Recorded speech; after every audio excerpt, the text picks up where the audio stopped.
My name is Ryan Pivito, and today I'll be presenting on piracy and illegal downloading and how it relates to our media and television today. This presentation will mainly focus on the effects of piracy on television, but will cover all media types in general. In addition, my thesis is how internet piracy can affect four different types of groups and can be argued to be both beneficial and harmful to the technological and entrepreneurial growth of these groups. It is difficult to say how internet piracy actually affects our media. However, if we look at four ideas, the creation of new ideas, springboard for new businesses, frontrunner of technological innovation, and the advances in technology, we might be able to discover some similarities. Before we can dive into television, we should look at where internet piracy actually first began. The first software giant, Napster, was invented with the idea to share music over the internet. It was a new idea and it was shut down quickly, but it changed the way music was distributed.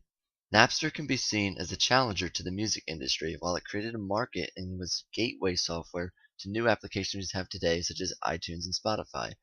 Netflix was a challenger to the television industry by creating a market to watch TV shows we had not seen before and providing gateway to future broadband services.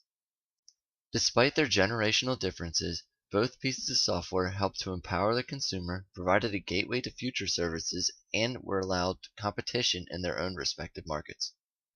A form of piracy is invented, a form to combat that form of piracy is invented, and that form of piracy then gets shut down. In its place rises another form of piracy, and the cycle continues. The creation of new ideas allows this to happen. Through each iteration of this cycle, a new technology is developed to meet the flaws of its past. Through this high demand for piracy, new technologies get developed all the time. The outside world has much to benefit from these technologies, as they all have more than one use. We'll now look at the positive and negative effects of piracy on multiple markets. For consumers, this means manufacturers will invest in quality. They'll inject competition in the market. They'll be given the choice to sample products before they make a decision and ultimately have more choice. At the same time, consumers also may face high criminal and financial charges. They may also face exposure to harmful viruses or other corrupt files.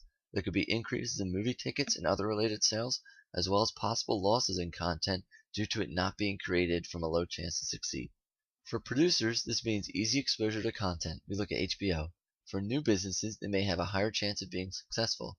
The cause for innovation is greater, and paid services are looked on as a luxury experience. Producers may also experience lack of legal sales, such as in DVDs. There may be less desire to market certain content due to its questionable chance for success. Anti-piracy efforts will cost money and resources, and poorly made pirated copies may also degrade the producer's reputation. In terms of government effects, we can see tax revenue being lost and sales not being made on pirated products, and anti-piracy enforcement has had its own cost. For the economy, we can see lower economic growth at certain times and increased competitive pressure, but the overall effect cannot actually be determined. The expectations consumers have also changed towards what they expect from products and how they expect them. Consumers have been given more power to allow them to decide what they want, where they want, and how they want it. Many users do not actually see themselves as pirates at all. They believe they are using their technology at hand to provide what broadcasters cannot.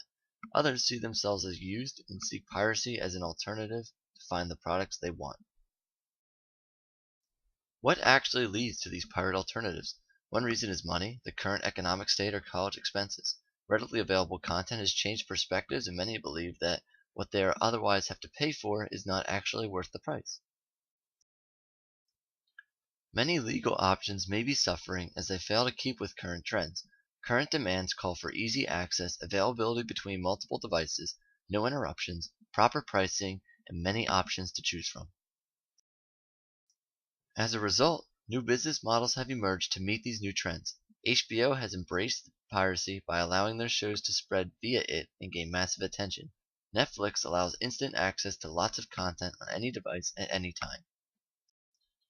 Notably, live sports have been slow to garner attention due to how difficult they are to pirate. High prices of broadband bundling leave users unhappy in what many have to pay just to watch sports.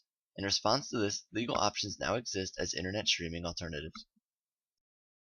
The battle against piracy has lasted over a decade and will not be stopping anytime soon. As hinted by service providers such as Amazon, Netflix, and Hulu, the television industry will need to adapt or it might be left behind.